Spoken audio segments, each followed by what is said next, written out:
to the Sunny Side Up podcast. We are back this week with another episode for you guys. It's true, we are.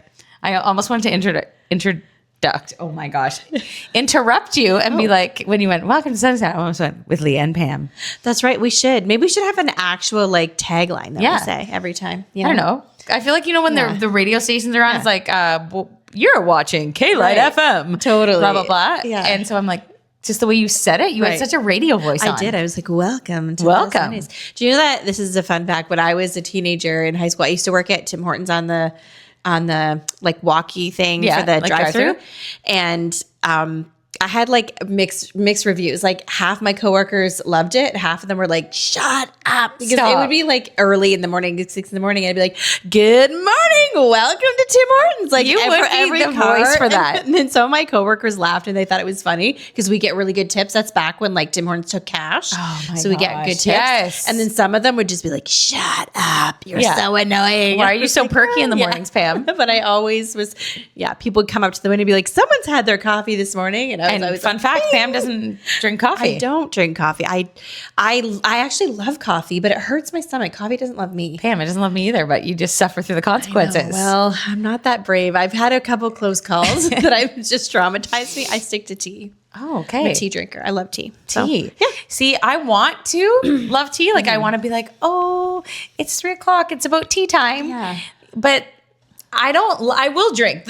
It depends on the tea. There are a few teas that I will drink. Yeah. But it's definitely not my go-to. Yeah, Earl Grey is like my all-time favorite. Well, not my favorite. My favorite is called Heavenly Cream, but it's hard to find. But like my favorite, like regular, is Earl Grey. Like it's that's a certain brand, Heavenly Cream. Yes, it's that more expensive tea brand. Yeah. They get a lot of times like fancy houses. Yes, or like the Ritz Carlton has it all the time. Oh, wow. Never been to the Ritz, but one day I'm gonna go and be like, I'll have my Heavenly Cream tea. Maybe we should go and book a night there and record from there. That would be amazing. They have huge windows. Okay. Like it would be easy to record. Yeah. And there's like a whole spa that when you book there, you get use of the spa for the day.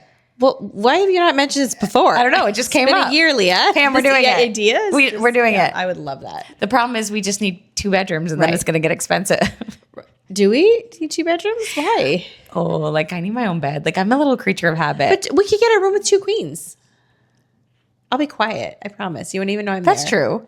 It gives me such anxiety. I don't know what to tell you. A lot of times those fancy hotels too have double bathrooms. Even in I need a double bathroom. So you have your own bathroom, your own bed. That's what I need. My own bathroom and own bed, and I'm okay. Like, even like, fun fact, recently I went with my mom, my brother, his boys, and my kids for like a 2-night stay at Great Wolf Lodge. Okay.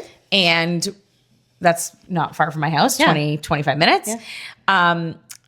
Both nights, I left my children with my mom and brother and went home to my house to sleep. Yes. Really? Yes. Yeah. But I guess that's a lot of people. So if you It's a lot of people. And I mean, we got a huge room. Yeah. And I would have been like in the main room, like one of the main bedrooms, like with my kids and stuff. But unless I'm like 10 hours away or I'm like on a trip and I have to sleep somewhere else, I'd rather be home in my own bed. Yeah. I'm kind of a creature of habit that way. I could see that. I mean, I do. I love my own bed too. Like I don't mind. I mean, I will say though, the Ritz Carlton beds. Oh, guys, if you've never slept in a Ritz Carlton bed, that's like the Fairmont. Have you ever stayed at a Fairmont? Yes. They're like the same. Like the sheets. Are so, like luxurious, and the beds are so comfy. The pillows are comfy. Like one time I actually looked into it after staying at a Fairmont. I was like, I'm just gonna splurge. I'm gonna buy their pillow, their sheet set.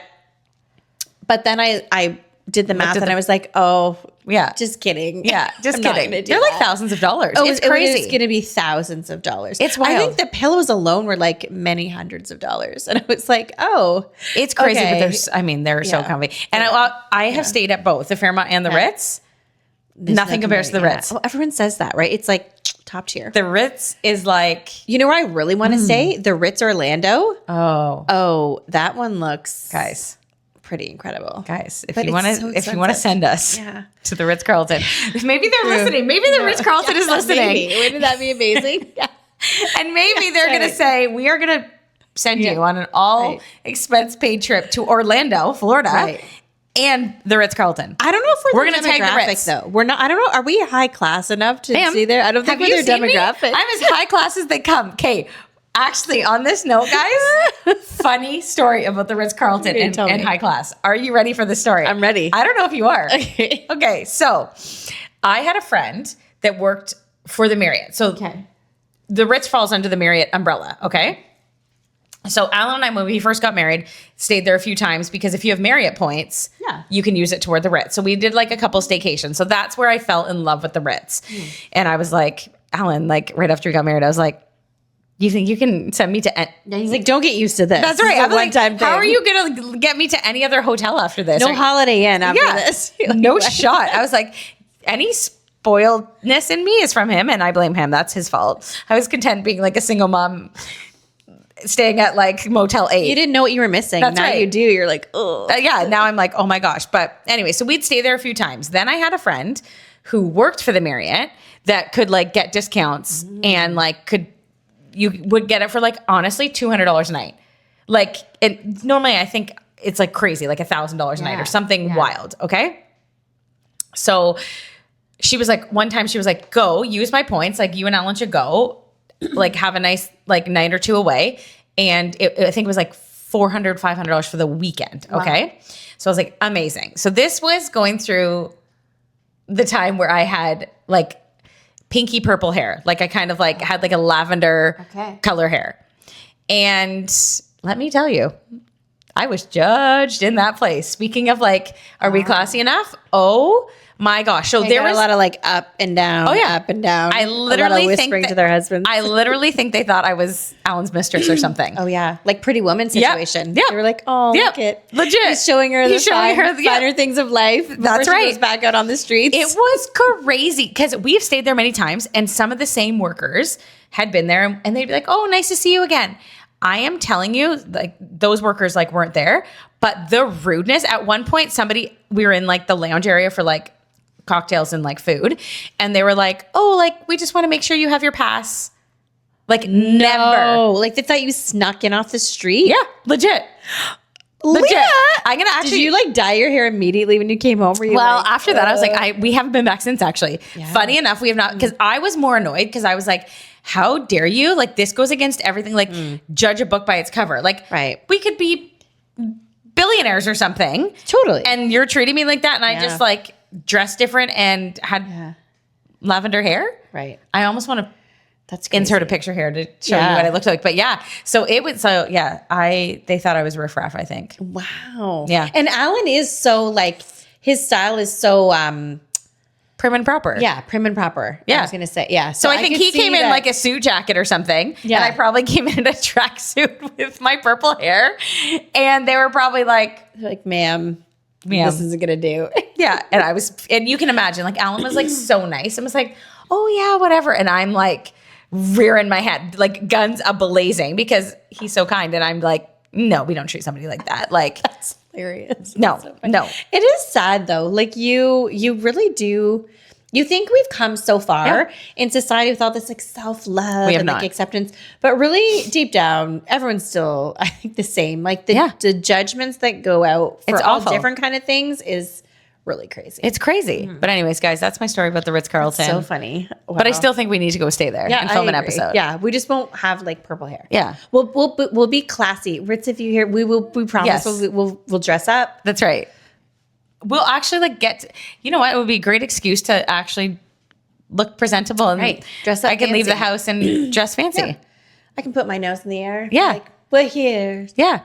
Where's our room? Just don't put lipstick up to your nose. Okay, guys. Pam. She likes to pretend to give herself lip filler and come and see me and be like, do you like my lip filler?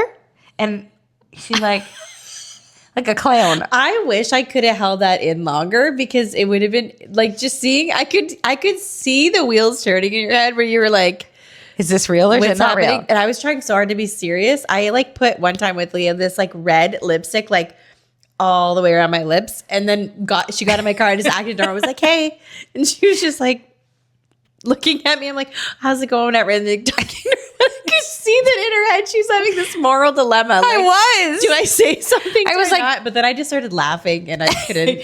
Looking back, I literally am. It was one of those moments that I was like, oh, like if this is real. It looks awful. And I don't know how to say it.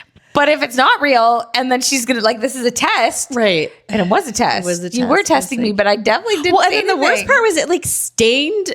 So I tried to wipe it off. Not even stained. It was like burned. That's right. Because it was like a plumper. A plumper. So I didn't know when it got on my skin, it burned. And then I had, like, this, like, burn mark, like, almost like a red mustache. Then over I was like, I did it to myself. So note to self, do not. We had to go out for dinner, and I still looked kind of crazy. You look like this.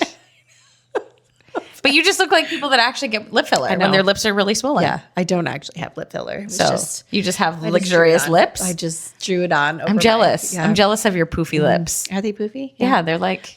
That's good. When I was little, I used to get made fun of for my big lips. So Stop. Well, now I was like super self-conscious about it, but now like big lips are in. I feel like my lips aren't even that big compared to people that get lip fillers. So now I feel fine. Yeah. But when I was little, I always be like, try to like hold them in a little. You're like, talk like this. Hello. As if that's better. When you're kids, you're so stupid. You're just so dumb as a kid. Let's talk like this. Yeah. What are we talking about today, Leah? We already know. I'm just asking for you guys. Yeah. I already know. Like it's a surprise. Yeah, you're like, surprise. We're just faking it. We're just, yeah. No. Or we should do an episode like that where right off the cuff, you plan an episode and I don't know. That's actually really funny. And that would be good. And we just have to go completely off the cuff. Yeah. Which we typically do, but I mean, really. I'd have to find something really good that I think would challenge you. It's hard though, because you just, nothing rattles you. But I can rattle you. I know, it's true. It's unfair. I just want to make you go 5 shades of red. Yeah. Without it being a sunburn. Yeah, it's not hard. Yeah, I can get you or there. my lip plumper. Or your lip plumper. That's all you need. No, but we thought we would talk today just about the different life and stages of parenting. Yeah. And kind of what that looks like. Because everyone that watches, most people that watch, I shouldn't say everyone, a lot of people that talk to us have kids and are at different stages, whether they have little kids or teenagers. And so we thought we'd just kind of hit off a few learning curves, things that we've learned. Obviously, we do not have it all together. We are still in the thick of parenting. It's true. But yeah, what do you want to say first about parenting there, Pam? I'm going to throw you right into the deep end. I mean, I feel like I don't mind. I like talking about parenting. I always like wanted to be a mom, like ever since I was little. Like I obsessively played with dolls and played house, brought my dolls everywhere. Like really was like that kid that's like super nurturing with their dolls. Like I tucked my dolls in every night at bed, like a whole routine from when I was little. Right. So I always was like practicing to be a mom. Yeah. So I feel like that's it too. Like part of it is some people are naturally predisposed to be like super nurturing and love. And I just love kids too, right? Like I've always worked with kids in all my jobs, but some people aren't, like it doesn't come as naturally. And I don't think that's one is better than the other. It's just different. And it is a reality. And I do think sometimes maybe people who struggle with motherhood a little more can feel guilty or feel shamed. Sure. And people who don't struggle with it can be judgy. Yeah. So it's an interesting, and then we're all kind of doing parenting together. And, and people parent very different. Yeah. Right. And I can be very judgmental. Totally. Go ahead. For people. No, hold that thought. Hold it. People parent very different. And, I've even talking about recently with some of my girlfriends, and there's a bunch of us that would parent similar and some of us that parent different, but not that like my way is the right way. Right. But for you it is. But it kind of is the right way for everyone. Yeah. I'll be honest. Right. You're like, my way is definitely the right way. No. But I like just like, different stages of parenting, different everyone's in different, every kid is different. So you do have to parent every kid different, even within your own family. That's so wild. So that's also a thing. But just like an overall parenting, I do think there's a right way. And not a wrong way, but like a different way. And a way that works best for you and your kids. Yeah. What were you going to say? Well, I was going to say, did you find when you started having kids, because I've heard a lot of people talk about this. I'm trying to think if this rang true in my own life, but that some friendships change. Like you had strong friends, but then when they became parents and the way they parented their kids, it was just too, like kind of like oil and water that then the friendships drift. Like I've heard of that a lot where people say like I was super close to this person was like my best friend. Then we have kids and the way that the parenting styles are so different. That the parents' relationship is affected. I can see that. I don't think I had that in my life per se. But there are certain like friends of mine that love them dearly. I could never go on vacation with them. True. That's because yeah. I wouldn't be able to handle their parenting for a week. True. Yes. You know what I mean? Yeah. And I'm sure they would say the same thing to me. Yeah. Because I run a tight ship. So I feel like I run a tight ship, but then also my kids are like, Mom, you're barely strict at all. But I'm like, I'm strict in ways that my mom, like, I'm not strict in ways my mom would have been, but strict in other areas. You know what I'm saying? Yeah. But so no friendships changed, but 100% there are close friends of mine that there's no chance I could do vacation with them. Yeah, and you have to push through. Well, I think too, it's like, I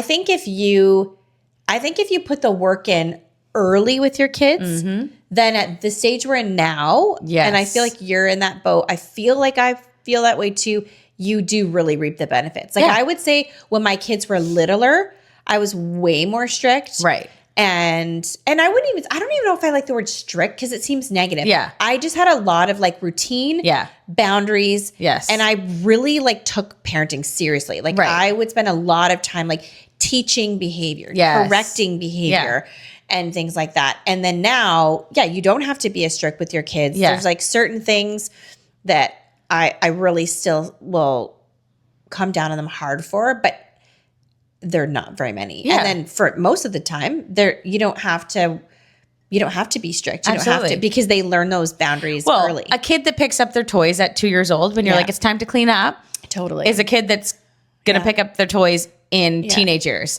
You don't teach that child at 2 and 3 years old, like it's cleanup time. Good luck when they're teenagers. Totally. Yeah. Good luck. True.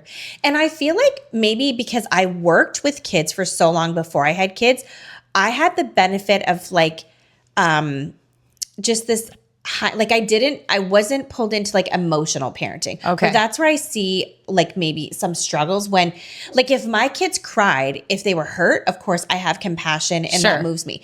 If my kids cried because they didn't get their way or they were mad at me, it didn't bother me. I would just be like unbothered because to me it's like, I knew this isn't important. Right. Like I'm not going to react to the crying because you're just crying out of bad behavior. Because you want something that you shouldn't have, or I said no, or you didn't get your way. And that's the one thing I see a lot of people struggle where it's like the kids cry and then they feel bad and they give in. Right. And then you start that kind of bad pattern. Whereas if you can I remember talking to a friend about this who had kids way younger than mine. And she had said that to me. She's like, my kids have constant tantrums. Like, da-da-da. Yeah. And she was such a kind, compassionate person that I think it would really break her heart when her kids would cry.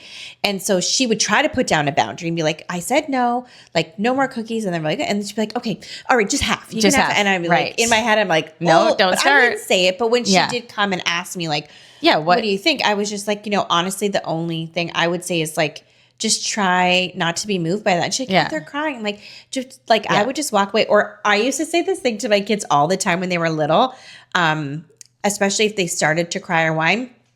I would just say like, just very normally be like, oh, I can't understand whining. Yeah. You can come back when you're not whining. Yeah. And they're like, what? And I'm like, oh, I actually can't, I can't hear it. I don't understand you. Yeah. And I would just walk away. I wouldn't like yell at them. And then they would have to self-correct. Like I wouldn't even do it for them. I'd just be like, whenever you can say it normal and mommy can understand, I'll listen to you. Yeah. And of course kids don't like that. They'd be like, what? Yeah. And I would just not respond. I would literally walk away. If you need to cry in your room for 20 minutes about then you go do that. I literally don't care. I'm like vacuuming, doing whatever. And it's funny because eventually they like self-regulate and then come and then would say like, mommy, can I have this? And we're like, oh, sure, of course. Yeah. And now you're saying it in a normal voice, but it's true. Yeah. And honestly, I think that teaching them at a young age is key. I agree and with to you. know what they can get away with and what they can't, because kids want boundaries and kids want routine. Yeah. Bottom line, and I think that when parents like lack boundaries and routine,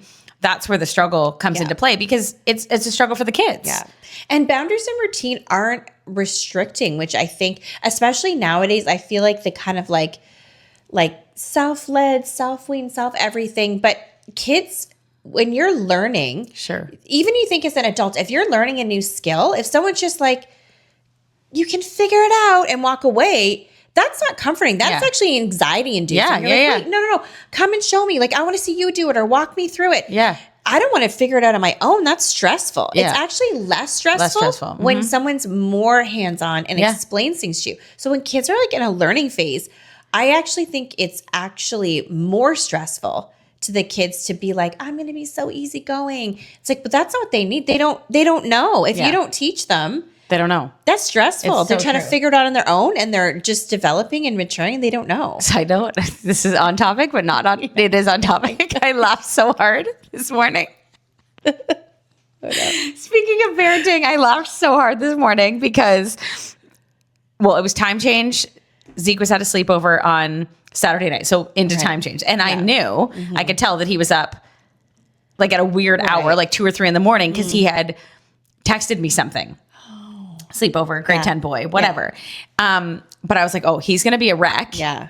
And it's time change. Right. So like Sunday night and Monday night, I was like, you're 9 o'clock bedtime. Yeah. 9:30 bedtime. Okay. So last night they were winding down, whatever. And he was tired. Like on Sunday, he was falling asleep mid-afternoon on the couch. I was like, up you get, let's go. Yeah. I was like, you're cleaning your room. Yeah. I was like, I told you if you had a sleepover, this is what has to be done. And if you nap right now, you're not going to be able to sleep later. Because it was like 4 or something. It wasn't even like 1. Right. And I was like, you're getting up, blah, blah, blah. So then last night I could tell he was still a bit tired. So I was like, sorry, bud, like 9:30, you're in bed tonight. Yeah. And I was laughing because then this morning I saw Pam's son's Instagram that he was at the gym at like 10:45 p.m. Yeah. And I was like, Zeke had been sleeping for an hour and 15 minutes and Cole was at the gym. I know. And he is a year younger. Yeah. I'll just put that in. Anyways, and I was laughing. He does normally go to bed earlier. Yeah. He tries to go in, even for his own self. Like he knows if he's not like asleep by 10, but he did have like a late night gym session. And I was laughing so hard thinking about it. I was like, time change. Like, my anxiety was like, that's so But you're right. You do pay the price. You do. And the next get day up in the morning. Yeah. And they can't get up in the morning. Or they're grumpy. And it's like, if your kids are grumpy, I would say it's 9 times out of 10 sleep. Even for little kids. Like sometimes when kids were like prone to tantrums and I would just be like, whoa, that's really hard. That to me seems like a tired kid. And then you talk to the parent, they're like, they won't nap. Or like, oh, I just let them sleep, you know, a little cat nap on me. Or I'm like no. Yeah, I never like volunteer the information. If someone asked me, I'd tell them it in my head. I'd be like, oh man, I think they're tired. Yeah. Like they're not just like bad or cranky. Like they're tired and they don't know how to say I'm tired. Yeah. In fact, they might actually say, I don't want to nap. Yeah. That's fine. That means you're tired. Yeah, you need to have But honestly, toddlers and teenagers, the double T over there, actually it all comes down to the similar thing. Yeah. They don't need as much sleep, but it comes down to sleep, right? Yeah. They say that teenagers get less sleep than they should. Mm-hmm. Like on average, they should be getting 8 to 10 hours. Yeah, I would say 10 for sure. No way. Yeah. So, Zeke's up at 7:30. Yeah. And he's out the door at 7:45. Let's just note, okay? That kid rolls out of bed, brushes his teeth, deodorant, 15 minutes, he's out the door. But, so 9:30 to 7:30, that's 10 hours. Yeah. So if he's going to bed at 10:30, that's 9. Yeah. And there are days. Yeah. Don't get me wrong. Like there are days that he is later, but you know that for their brain and for their classes that they're in, especially if they have a heavy semester with like math and sciences and chemistry and all these things, their brain needs to be working and functioning. And so when they're like, well, mom, this kid, whatever, I'm like, I don't have to get that kid up for school in the mornings. I don't have to deal with that kid after school. I don't care what that kid does. Yeah. You know, so that's where I'm strict. Yeah. Strict in like certain areas just because I just know that it's actually for their benefit. Totally. And I think it's good to like, because of course, even like my son went through the whole thing of like, they don't want to go to bed. They want to stay up. But I would just even say to him, like, listen, like what is wise and what like a successful person is to be honest about yourself and your body. And you know, you're a person who needs a lot of sleep. He always was as a little kid. Yeah.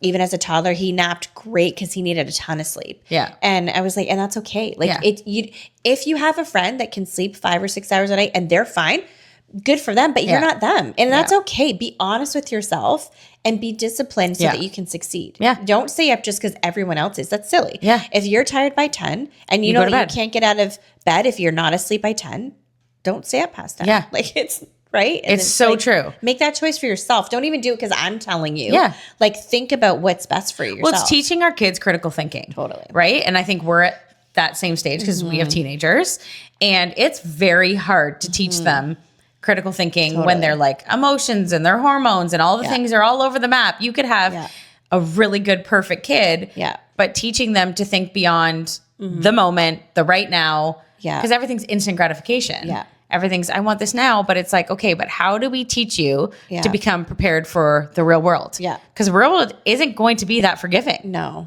it's true. It's like, and no one's going to be there to tell you like, hey, I think you actually make these changes. You have to figure that out yourself. Absolutely. Yeah. And I feel like, I was going to say teaching, parenting teenagers, everyone is like, oh, just wait till the teenagers wait. And there's a mix of that for sure. There are some really hard days where you're like, oh my gosh. Or like, you're not even making sense. What are you thinking with what you're saying right now? Yeah. But I don't think it has to be horrible. Like people put teenage years in such a horrible light, I think, like just wait. But if you parent them properly and well in their younger years. Yeah. Yeah. I don't know. It's almost too late. If it's like by the teenage years, you're realizing, oh no, we have a problem. It's not that it's too late, but that's so hard. It's so much harder if to you correct. do it. And it's okay to do like drastic things. Like I remember when my kids were little, like I left grocery stores with a full cart of groceries that I needed. Yeah. But if there was trouble happening, I left. Yeah. Like, and we went home. There was no, you're home and then there's a consequence. Like I left restaurants after I'd like sat down. I mean, not a lot. But that's the thing. You would. If you do it a couple times, you don't ever have to do it again because the kids learn. You have to teach them. Totally. Same thing. Like hard stuff. People would be like, when I put my kids to bed, they get out, they ask for water, they come to the living room. I was like, what? Like, I don't understand what that means. Because when my kids were younger, I'd lay with them for a bit till they fell asleep, or I'd lay with them and then say, okay, now it's time, mommy's going, and you do not come out of your bedroom. Yeah. And, they tried it a couple times, but you can break any habit. Yeah. Like these kids that are coming out of their bedrooms multiple times a night at 7, 8, 9 years old. Yeah.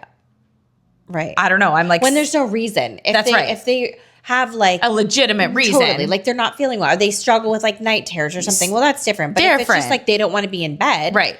It's like, okay, well. Sorry. Like I just taught them. And because I was a single mom in those years. Yeah. And I was on my own, it was definitely hard. Like, cause I'm thinking that even when, Zeke was 3 and Eden was 2 or like year and a half, because they're like 17 months apart, I couldn't have 2 toddlers getting out of their bed and being like, mommy, water, mommy, whatever. No. It was like, I lay with you. I pray with you.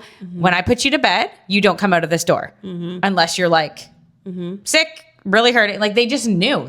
There was no, I'm putting them back to bed 15 times. Yeah. I didn't play that game. Yeah. And I think that you're given grace. Thank you, Jesus, for that. For every season of parenting life you have. Because it's funny, when they were younger, when I was fully on my own and like just me and them, and they were more exhausting in a way because they're like little, both in diapers, all the things. It was almost as if I had more capacity. Right. And like I wasn't like overstimulated a lot. Now, like there's times where I'm way more overstimulated. Yeah. And I think part of that just comes with age. I was young when I had kids. I was 24 when I had Zeke. Well, and do you think it's like when they're little, like they don't really know better, but when they get older and they're choosing wrong, that's more infuriating. Oh, that's more. Because when you're just 2 and you're just learning. Right, totally different. However, there were times, man, especially like going through that divorce, where I'm overstimulated in a way, not overstimulated, that's not the right word, stressed. Yeah. Probably. For sure. Stress, whatever, that I lost it on them. Oh, yeah. Like, yelled at them, screamed at them. There's one time, like, I just remember, like, we were going through the McDonald's drive-thru and they just, like, they were old enough. So I think they were 3 and 4. So still little, but old enough that they knew. And, like, something happened and they were like, I just cleaned the car and, like, Zeke took his bag or something. The ice cream or fries went flying, and I was like so mad. I lost it on them. And I remember having to like cry after and be like, guys, I'm so sorry. Like mom shouldn't have acted like that, whatever. But there's still some like haunting moments that I can remember as a single mom. Where you feel like I've ruined my kids now. Oh, yeah. That I would lose it yelling at them. Yeah, totally. Yeah. But I think that's the way to do it. Like, because I agree. I've had those same moments. And I think that's key is to like, because you're not perfect, but if you can go back and be like, listen, I wish I wouldn't have done that. Yeah. I'm sorry. And in the future, I hope like to do it this way instead. Yeah. Like, I think that's huge. 100%. It's so different. Like the older they get, like, you know, even we had an issue in St. Martin. I can't remember if I ever said it on this podcast, but I kind of snapped and I lost it on the kids. And I was like, guys, and there were some choice words being thrown around there. And at the end, I went to them and I said, you know, I'm so sorry. Mom shouldn't have reacted that way. And then, so I apologized to them. And then the three of us went down and apologized to everyone else and just said, you know, we wanted to have a good family trip here. We don't want to ruin anyone's time. So let's all, so I think that's the key is that when you do fail with your kids is show them that it's okay to fail, but apologize. Yeah. It's okay. Because we're not perfect. And especially when you are doing it, like even single mom or not single mom, like just when you're the default parent because, you know, maybe like, your husband's working a lot or something, or your wife's working a lot and you're the default parent. It's a lot of it's on you. A lot of it's on you. So like it becomes exhausting and super overwhelming. And that's where like the overstimulation comes in. Right. And where there's times where I'm like, I just want to put AirPods in my ears and turn on noise canceling and be present, but not fully present. Cause I'm like, the older I get, the more overstimulated I get with certain things and less capacity, like you said, because I'm like, you're old enough that you know, you're not 4, like you're 14 or you're 15 years old. I'm not playing this game. Totally. That's like where I'm strict. Choosing wrong to stress me out or hurt me, then I have a problem with that. It's like, well, that's hurtful actually, because you know that these are bad decisions that affect everyone negatively and you're choosing it. That's a lot harder than when they're little and they're still just learning. Absolutely. Right? And it's just hard because, you know, anything that does happen at my house is different at dad's house or gets back to dad or, you know, sometimes, you know what I mean? It feels like there's always like a circulating hover over my head. And I'm like, oh, parenting looks so different. Yeah. Because they are going back and forth on weekends. And what... Yeah, and then you're probably feeling like you're more judged even. Yeah. Because if they tell their dad something or it's different dads, like that's... You can feel judged as a parent. Yeah. And it's the worst feeling in the world, I think, to like be like, I want to parent how I need to be and how I think my kids need. But there to be another household that's also parenting them. Yeah. In a way that you probably wouldn't. Right. Yeah. And I don't even know details of that. So I'm not saying it's just more, I just know that I'm way more strict in certain areas. Yeah. And so that's super hard. But I think it just comes down to two. Like lately I've had this big struggle with, like the older the kids get, you know, I mean, you're there too. You're closer to launching successful launch than than I am. But you quickly realize how little time you have left. Yeah. And I'm in that, with Zeke being in grade 10, I'm like, oh my, I've got 2.5 years. Yes. And time is flying by. Yeah.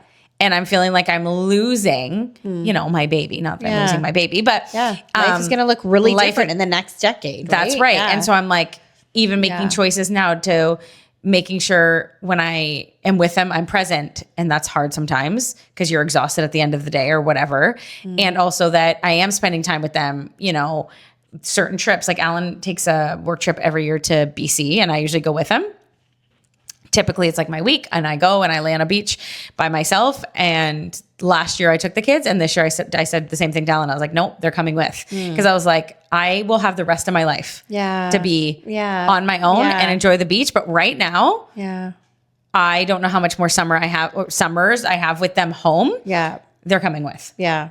And cause I'm more cognitive of how little time it's so true I have before they're grown. I know. And it's scary. I don't like it. It's so sad. You're the circle of life. How does this happen already so soon when everyone's like, what do they say? Like, the days are long, but the years are short. And when you're in the thick of it, you're like, ugh. But then all of a sudden you're here and you're like, oh, they're going away to university next year. Wow, that's it then. Like, probably by the time they're done and they come back and they have their own life and your relationship just looks so different. Right? And so it's having those and trusting. Like, my biggest thing I've apparently realized recently is trusting God with my kids. Mm-hmm. And it's always been something I've struggled with. Yeah. Always.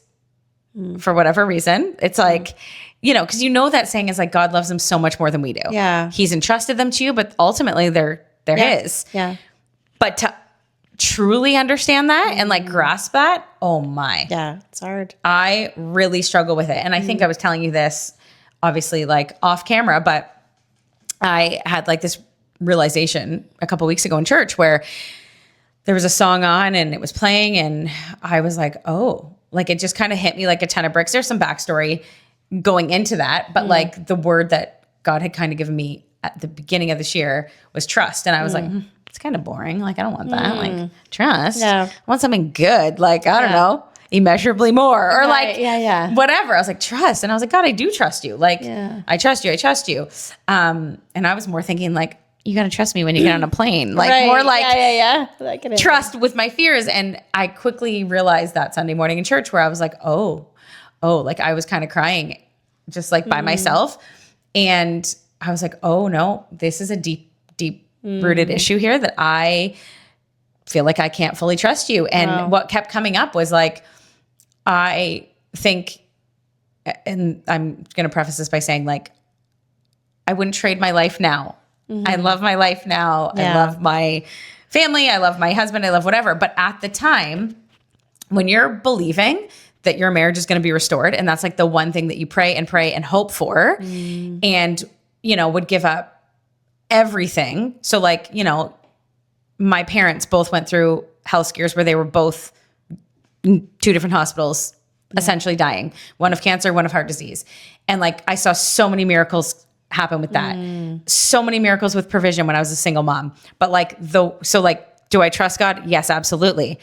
But the one area that I would have given up everything for was to like heal my marriage so that I didn't end up with a divorce, because even in the Christian world, it feels like the scarlet letter. Like you're like, I don't want to carry that around. Like divorce, like feels like the scorned woman. You know what I mean? Yeah. And so there was so much, I think, shame attached to that as well. It wasn't even just like the failing of a marriage. It was like, oh, this is like, I'm divorced now. Like I'm going to be looked at differently in the church. I'm going to, just because of, and not that people don't mean to, it just happens. And so I wanted that marriage to work for all the reasons, for my kids, whatever. And I'm like, in the one area that I would have given up everything for, you didn't come through. Like, right? Like, in how I'm explaining it, like so how am I going to trust you with my kids as they're about to launch into this world and choose career paths and choose what they're going to do and what university and where they're going? How am I going to trust you if you didn't come through here? Like the 2 areas of my life, my marriage and my kids. Yeah. So then, how am I? And so God was just kind of like speaking to me, and I was like, oh boy, like this is going to be a wrestling. Like I can tell that I'm coming into a season of like, do you really trust me? Yeah. And do you feel like too, part of it is like maybe when you become a single mom, you get in that mindset of like, I've got to do this by myself, and you're already not relying on someone else. Whereas I wonder if you're raising your kids together with someone, you're already conditioning yourself to like, it isn't all on me. Yes. So you're already in partnership with someone else. You're already trusting somebody else, your spouse, your partner, with your kids. Yeah. But when you become a single mom, like when your kids are little, even if it's like subconsciously, it's kind of, you feel like it's like, oh, I can't depend on someone else for my kids. So then I wonder if you even I probably took it on. Like, and then you almost even put like that God in that box too, where you're like, I'm so used to depending on myself, I'm not even going to depend on God to help. Like, absolutely. Because also I probably put it on myself and then I don't put it on Alan either. Right. Because, and because again, it's different. Like I do think when you have stepkids, everyone wants to say like, you love them the exact same and all these different things, but there is a difference when it's your biological child and you're raising them in different ways. Yeah.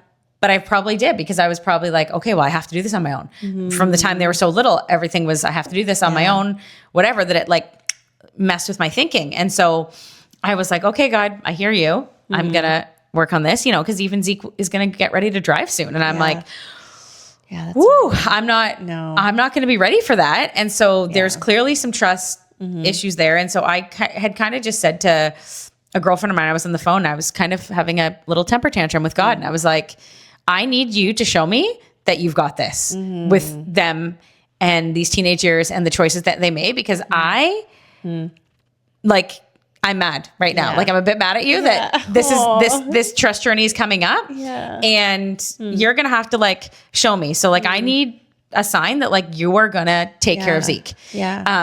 And I only say Zeke because he's the closest to launching. Right. Totally. It's like one child at a time. Yeah. Give me one at a time. She's still got grade 8. She's still got some time. Right. But, I was like, God, like you need to like show me that you've got him. Yeah. And that was Sunday afternoon, and Sunday night we went to church for what they call encounter night. It's like a worship night, prayer night, whatever. And I was just like, okay, I'm into worship, all the things.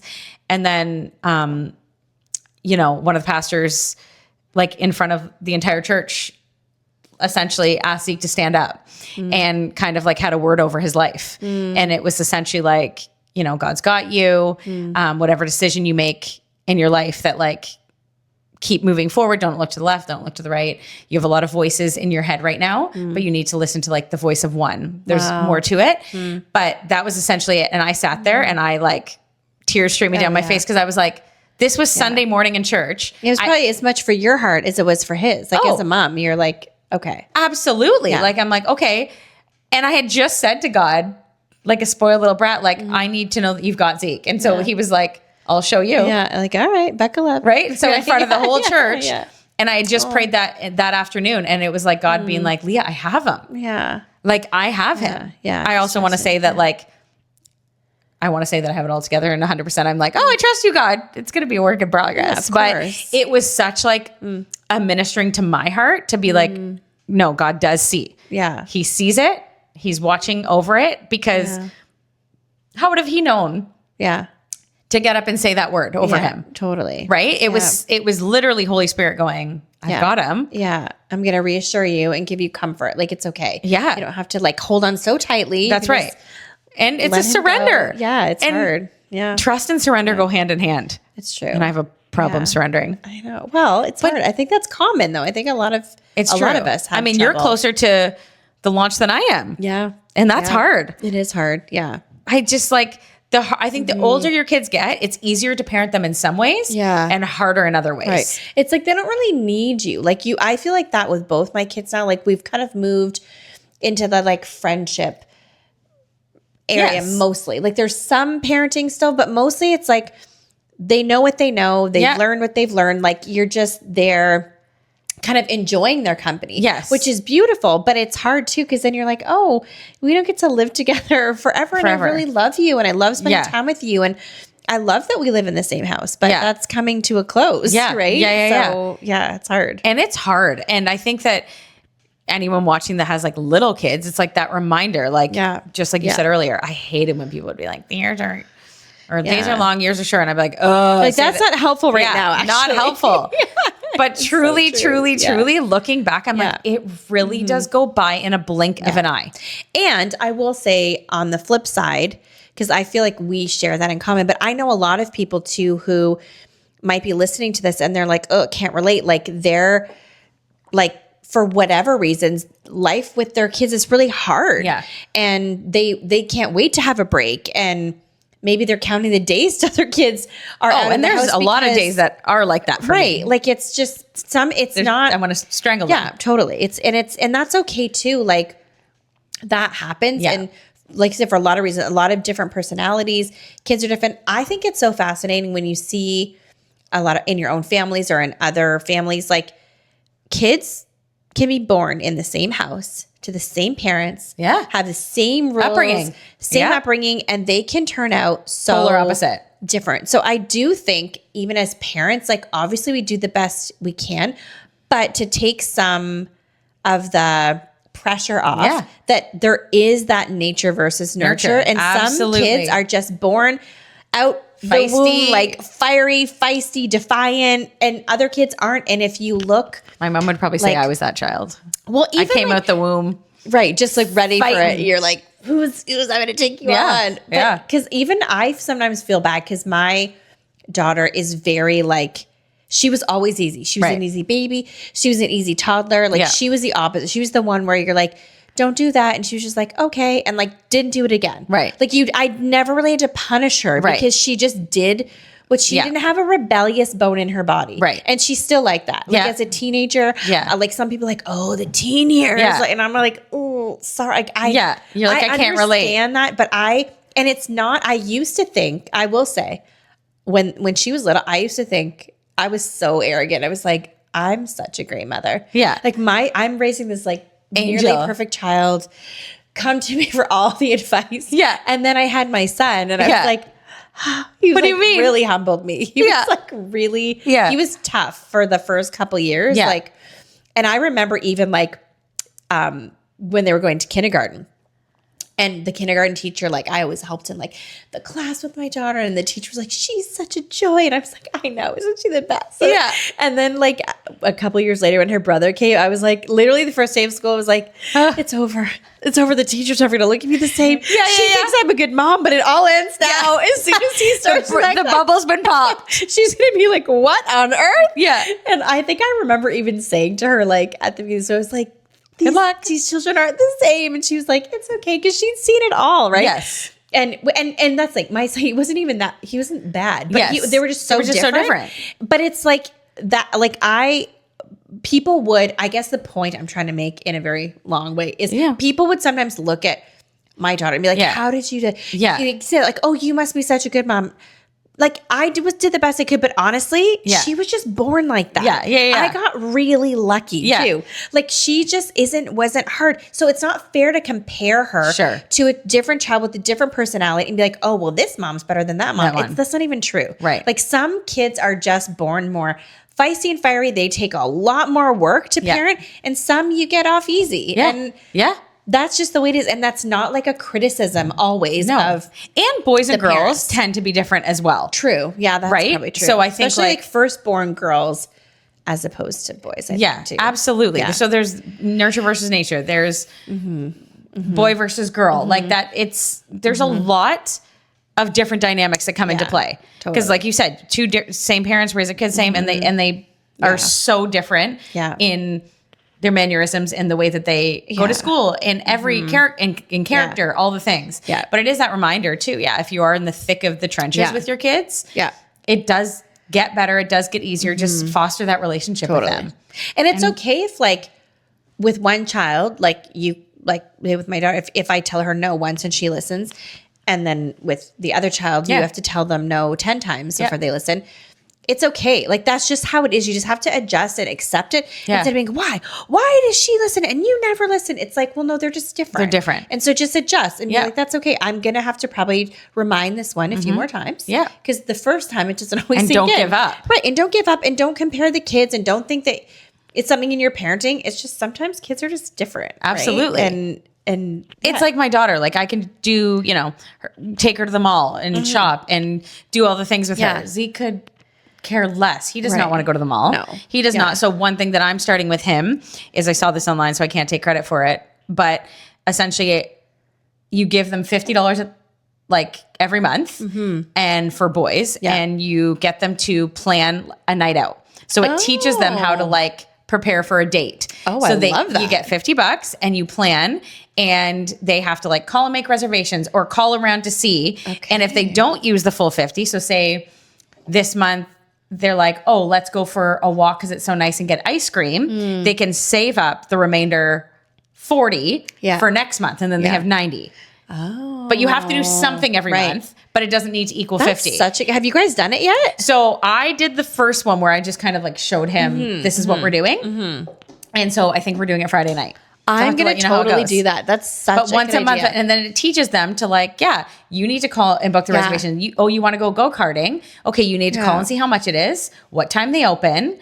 So it teaches them. And I said, the whole point of this is so that when you get a girlfriend and like a wife one day, it's not just about what you want. So you got to think like you might want to, go bowling into the trampoline park. Right. Am I going to want to do that every month? Right? Like, yes, Mom, I want to do it now. Right? I want to do it this month because it's about give and take. So you want to go to a Jays game? Right. That's fine. Yeah. But then the next month you want to think about what would I like to do? Right. And so it's teaching them. And I saw this online. I was like, this is genius. And I was like, so perfect age to start. I love People this might idea. go, oh, well, that's so late to start. No, like this stage right before they start dating. Totally. Well, and they have to be at the age where they can like do that, make reservations and handle anything. Money. I think below, you could do it below grade 8, but like I feel like. Oh, I love that idea. I'm totally going to steal that. So we're going to go, I think, Friday night. I think that's so important too, especially with if you're a single parent. And I guess, I mean, Zeke has some good role models. Yeah, for sure. But I think if you don't have a dad in the home regularly, then it is good to like think ahead to teach these things to your kids because I see what healthy looks like. Yeah. And even like it really made me think of that. There's other things I've been noticing that and trying to teach my son so he feels prepared when he's on his own. That I have not done yet. So I'm going to start that. But because one time him and I were having a conversation and and he made mention of that, of where he's like a little bit scared growing up because he said like I've not lived with a man like since I was in kindergarten. Like how am I gonna know what this looks like? What to do? Like I don't know how to fix a car. What about when my wife needs air in her tires? What about how am I supposed to fix that? And what if something goes wrong in the house? I don't know anything. I'm gonna be like this useless man. And I was just like, oh, wow. Okay. Yeah. I hadn't really thought that through. So I've been trying to teach, give him the opportunities. And like, whenever we're out, like he always pumps the gas and he always like, I was like, showed him how to put air in the tires and how to read the thing and like little things and then he's going to take this like auto repair shop class at school. Yes. He's not really interested in it, but he's like, I want to learn. I want to know how to change a tire. Yeah. I don't want like my wife to call me from the side of the highway and I'm just like, oh, honey, I don't know what to do. Call CAA. Right. And it is a little easier now. You can just call CAA or whatever. But it's like that. For sure. Preparing you to be a man who's when you haven't had a man as an example. Sure. So I love that idea because I've already been thinking of those things with him as he's getting older. And because he mentioned it, I was like, oh, shoot. And because with Naya, it's so much easier to spend one-on-one time. Because you can go to Starbucks, go get your nails done, go to the mall. It is easier where, with a boy, a son, like I do think I'm like, oh, I have to intentionally. But you almost have to like entertain them. You can't just like hang out. Yeah. Like we have to intentionally. Yeah. Like a big thing he loves to do with me is go to the Jays. Yeah. And now that the tickets are astronomical, even in the 500s, but Zeke is content to do the $20 standing tickets. Right. So I'm like, you know what? If we do it once a month in the summer. Yeah. Even as something extra, but it's finding interests that they want, but also teaching them it's not just about you. Yeah. Because you might find a diehard Jays fan as a wife. Yeah. But you also might not. Yeah. And so that means it's a little give and take. Yeah. She might want you to like. She might want you to go let her get her nails done or whatever it may be. Yeah. And so it's just teaching him that. So that's something that we're going to do. I love that. I'm totally doing that. I'm just stealing that idea. So I'll let you know how it goes in the next episode. That's great. And guys, honestly, you're probably going to listen to this on the Monday after March break. Right. So this could be a really good episode after you've just had your children home for a whole week. It's like either you were like sad that it was over and they go back, or you're like, thank goodness. Thank God. I need a breather. But I've really enjoyed this episode. Mm-hmm. I feel like I could talk about parenting Me too. all day long. And kids. And kids. Just because that is our life. Yeah. And we both love being moms. So I think that's easy. And I know it's not like that for everybody. Some people find it harder. Or they really are more career driven and then feel guilt about not being, and that's a real thing, and that's okay too. Yeah. And everyone's wired different. I was like you. I was from a young age. I was like, I want to be a mom. So like it's my favorite thing in the world. That's not to say it's easy. Like there are days where I am like, get me out of this house. Yeah. When they were little, I hated when they go to their dads. Like it would Oh, yeah. And again, to this day, I would choose to have them 100% of the time. Yeah. That's not my reality. Mm-hmm. But there are some days now where I'm like, bye.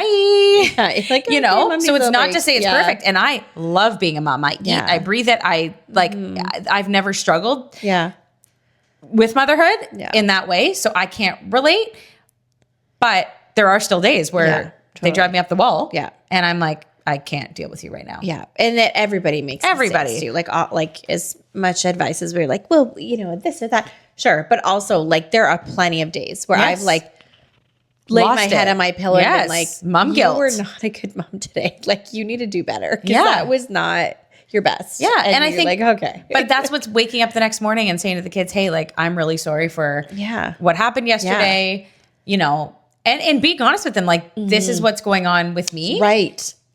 This is what I was feeling within reason, within age limit. Be like, I think I took out this because I was really stressed out about that. And just being honest with them. And it is easier to be more honest with them the older they get. But it's just that constant daily grace and asking God, like, please, Lord, give me grace to parent, because you really do need it. It really is the hardest job in the world. It is. Because you are raising because it's so important. Humans. Yeah, it's hard because it's to so successfully important. launch. So I know, and we're almost there. We're almost there. And then one day we're going to miss it, and we're going to be doing this podcast on a beach in Florida with our children. Yeah. Often married. Yeah.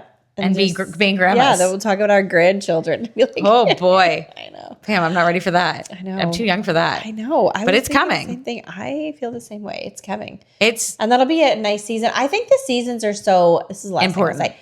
And they're like hard because I love each new season, but then I miss the old ones. Yeah. Like I loved when my kids were little, but I also love being with them now. It's such a tricky, it's like you don't want to go back, but you do. Yes. It's weird. It's true. You love them when they're little and like they're squishy and you can hold them and all the things. But then you do love that their personalities are just coming out in different ways. I don't know. It's beautiful. It is. I know. Anyways, guys, it's been fun. And it is sunny out right now. I know. I'm excited. I am excited because I think I heard snow's coming. I know. So we're going to enjoy the sunshine.